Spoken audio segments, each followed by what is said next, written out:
एक किसान नहीं था, एक मजदूर नहीं था, एक पिछड़ा नहीं था, एक दलित नहीं, आदिवासी राष्ट्रपति से कहते हैं तुम यहां नहीं आ सकती।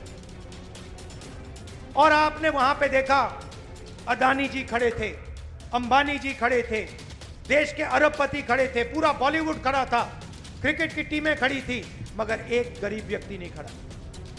तो जवाब अयोध्या की जनता ने भी दिया है। और सिर्फ अयोध्या में नहीं भाई और बहनों, सिर्फ अयोध्या में नहीं, वाराणसी में जान बचा के निकले हैं प्रधानमंत्री। और मैं आपको कहता हूं और बहन से कह रहा हूं, अगर ये लड़ जाती वाराणसी में, अगर ये लड़ गई होती, तो आज हिंदुस्तान के प्रधानमंत्री 2-3 लाख वोटों से वाराणसी का चुनाव हार जाते।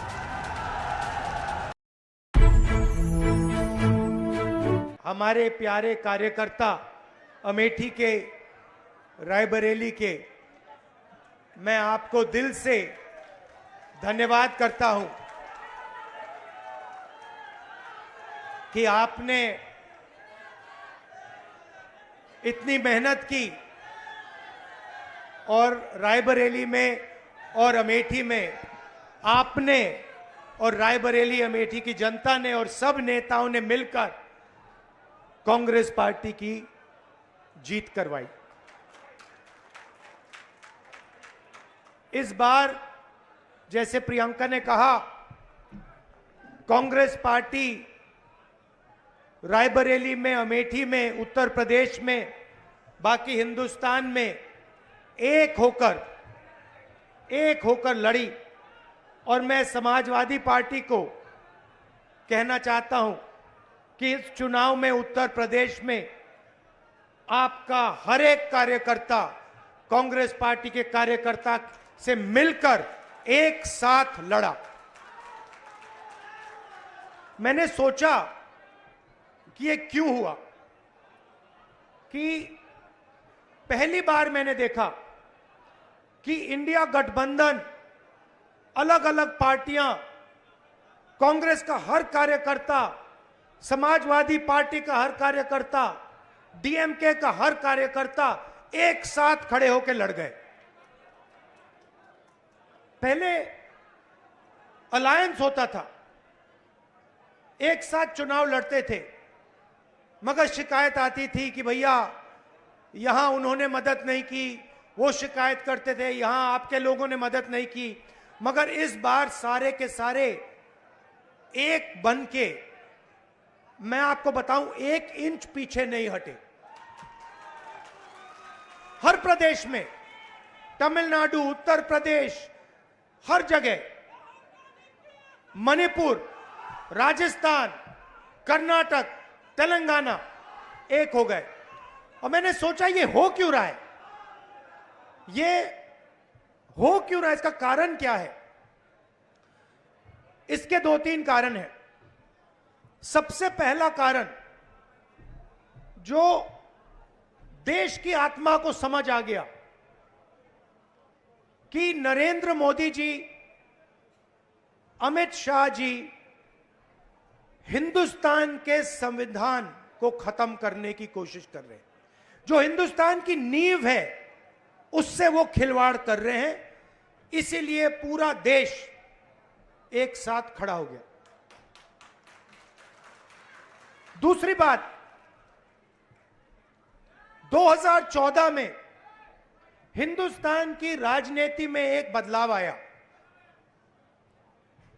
पहली बार हमने देखा कि प्रधानमंत्री खुलकर हिंसा और नफरत की राजनीति कर रहे थे। और यह हिंदुस्तान की संस्कृति और हिंदुस्तान के धर्मों के खिलाफ है। और रास्ता मैं बताना चाहता हूं, और मुझे बहुत गर्व है कि रास्ता रायबरेली, अमेठी और उत्तर प्रदेश ने दिखाया है। उत्तर प्रदेश की जनता ने नफरत के खिलाफ, हिंसा के खिलाफ, अहंकार के खिलाफ दबाकर वोट दिया है।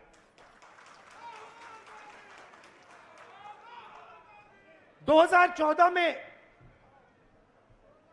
राजनीति एक और तरह बदली। पहली बार हमने देखा कि राजनीति 20-25 लोगों के लिए की जा रही है। जनता के बीच में नफरत फैलाते हैं और फिर पूरा का पूरा फायदा 2-3 अरबपतियों को पकड़ा देते हैं। तो वोट किसान ने दिया, मजदूर ने दिया, बेरोजगार युवा ने दिया, माताओं बहनों ने दिया, सबने मिलकर इस राजनीति के खिलाफ वोट दिया है। अब हमारे ऊपर एक बहुत बड़ी जिम्मेदारी पड़ती है। सबसे पहले कांग्रेस पार्टी के नेता, कार्यकर्ता, एमएलए, एमपी जो भी हैं, अहंकार के शिकार नहीं होंगे।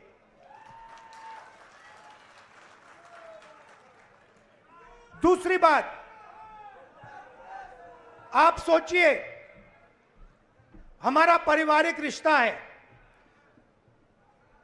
राजनीति में सबसे पुराना रिश्ता आपके और हमारे बीच में है। यह रिश्ता 100 साल पहले रायबरेली और अमेठी के खेतों में शुरू हुआ था। जब अंग्रेजों के खिलाफ यहां किसान आंदोलन हुआ, जवाहरलाल नेहरू जी आए, रायबरेली, अमेठी, उत्तर प्रदेश के किसान लड़े थे। और उस समय भी बदलाव रायबरेली के किसानों ने किया था, अमेठी के किसानों ने किया था, अमेठी रायबरेली के युवाओं ने किया था। और इस बार भी आपने फिर से वही काम किया है। किशोरी शर्मा जी को अमेठी में, मुझे यहां रायबरेली में, उत्तर प्रदेश में इंडिया गठबंधन और कांग्रेस पार्टी के सांसदों को आप लोगों ने जिताया है। माहौल आपने बनाया है, पूरे देश में माहौल आपने बनाया है। आप अपनी शक्ति समझो, पूरे देश की राजनीति आपने बदल दी है। आपने देखा होगा, पहले नरेंद्र मोदी जी कह रहे थे, मैं नहीं हूं, भगवान मुझे ऑर्डर देते हैं, मैं काम नहीं करता, भगवान मुझे ऑर्डर देते हैं, मैं करता हूं। पता नहीं कैसे भगवान है उनके, 24 घंटा अदानी जी और अंबानी जी की मदद करवाते हैं। मगर आपने फोटो देखी होगी कि नरेंद्र मोदी जी संविधान को ऐसे पकड़े थे, यूं कर रहे थे ना, देखा आपने? ये आपका काम था, ये आपने करवाया है। देश के प्रधानमंत्री को आपने मैसेज भेजा है कि संविधान को आपने छुआ तो देखो हम आपके साथ क्या करते हैं।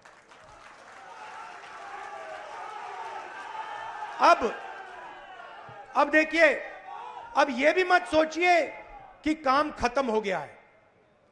यह अभी काम शुरू हुआ है, यह शुरुआत है। हिंदुस्तान ने मैसेज भेजा है कि हमें नरेंद्र मोदी जी का विजन अच्छा नहीं लगता, हमें नफरत नहीं चाहिए, हमें हिंसा नहीं चाहिए, हमें मोहब्बत की दुकान चाहिए और हमें नया विजन चाहिए देश के लिए। और अगर देश को नया विजन देना है तो भाइयों और बहनों, उत्तर प्रदेश से ही देना होगा। और उत्तर प्रदेश ने मैसेज दिया है कि इंडिया गठबंधन, समाजवादी पार्टी और कांग्रेस पार्टी को हम चाहते हैं, देश में चाहते हैं और उत्तर प्रदेश में भी हम चाहते हैं।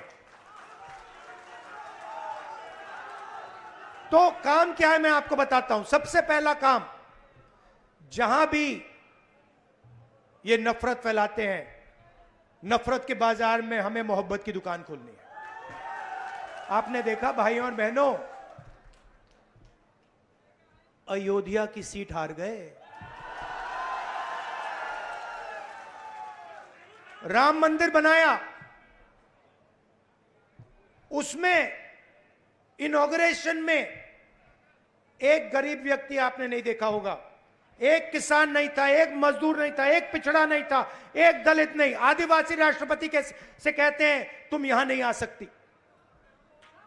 और आपने वहां पे देखा अदानी जी खड़े थे, अंबानी जी खड़े थे, देश के अरबपति खड़े थे, पूरा बॉलीवुड खड़ा था, क्रिकेट की टीमें खड़ी थी, मगर एक गरीब व्यक्ति नहीं खड़ा।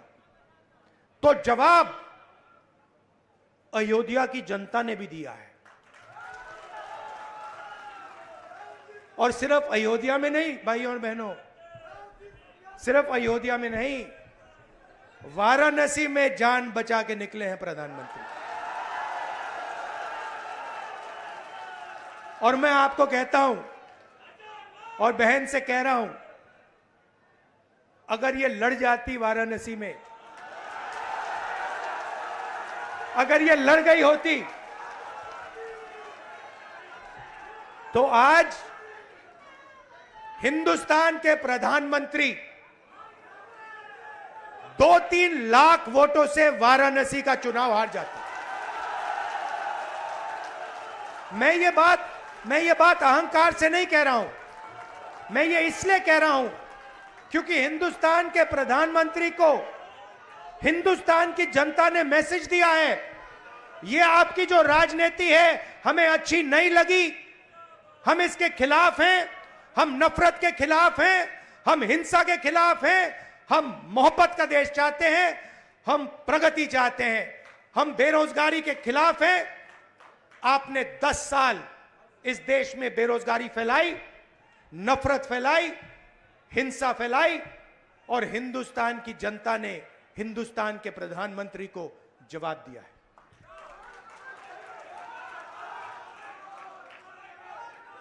और शुरुआत आपके दिल में हुई थी। तो बदलाव आप लाए हैं, तो दिल से आपका धन्यवाद करना चाहता हूं। आने वाले समय में मैं चाहता हूं कि जो सच्चे मुद्दे हैं देश के सामने, बेरोजगारी का मुद्दा, महंगाई का मुद्दा, किसानों का मुद्दा, मजदूरों का मुद्दा, ये मुद्दे उठाए जाएं और गरीबों की मदद करने की पॉलिटिक्स हो, राजनीति हो। अग्निवीर, अब भैया मैं आपको बता रहा हूं, अब हमारे पास पार्लियामेंट हाउस में सेना बैठी हुई है, सेना बैठी हुई है। इस बार हमारी पूरी कोशिश होगी, ऑपोजिशन में बैठे हैं मगर अग्निवीर को ऑपोजिशन में रद्द करने की कोशिश करेंगे। तो आपने हमें इतनी शक्ति दी, और ये सिर्फ आपने राजनीतिक डिसीजन नहीं लिया है, ये आपने जो वोट दिया है और रायबरेली के हर एक व्यक्ति ने जो दिया है, ये राजनीतिक डिसीजन नहीं था, ये मोहब्बत का डिसीजन था, और इस बात को मैं जिंदगी भर नहीं भूलने वाला हूं। अमेठी की जनता से भी कहना चाहता हूं, मैं रायबरेली का सांसद हूं, मगर जो मैंने आपसे कहा था, जो भी रायबरेली में होगा वो अमेठी में भी होगा।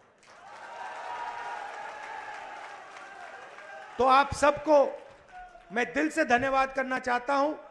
आपने हिंदुस्तान की राजनीति बदल दी, आपने प्रधानमंत्री को ऐसे करवा दिया, और आपने पूरे देश को मैसेज दिया कि हम नफरत के खिलाफ हैं, मोहब्बत की दुकान खोलेंगे और देश की राजनीति बदलेंगे। धन्यवाद। जय हिंद, जय उत्तर प्रदेश। शहर अध्यक्ष से आग्रह है कि धन्यवाद दें। शहर अध्यक्ष धीरे धीरे तो आभार व्यक्त करें। संदेश है इंदिरा सा वेग में, गांधी सा तेज है, सत्य का सिपाही करुणा का वेग है। सभी के हक में लड़ता है, सभी को हक दिलाता है। राहुल के दिल में देश है, इंडिया से दिल का नाता है।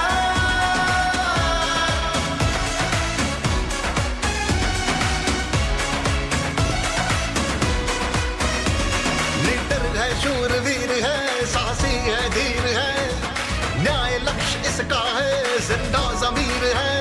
और किसानों से और अंत में जो मेरी बहन ने यहां मेहनत की, 2-2 घंटे सोकर जो मेरी बहन ने रायबरेली में चुनाव में काम किया, उसके लिए मैं दिल से धन्यवाद करता हूं प्रियंका का और आप सबका। एक और आइडिया है मेरे पास, वो मैं आपको बाद में बताऊंगा।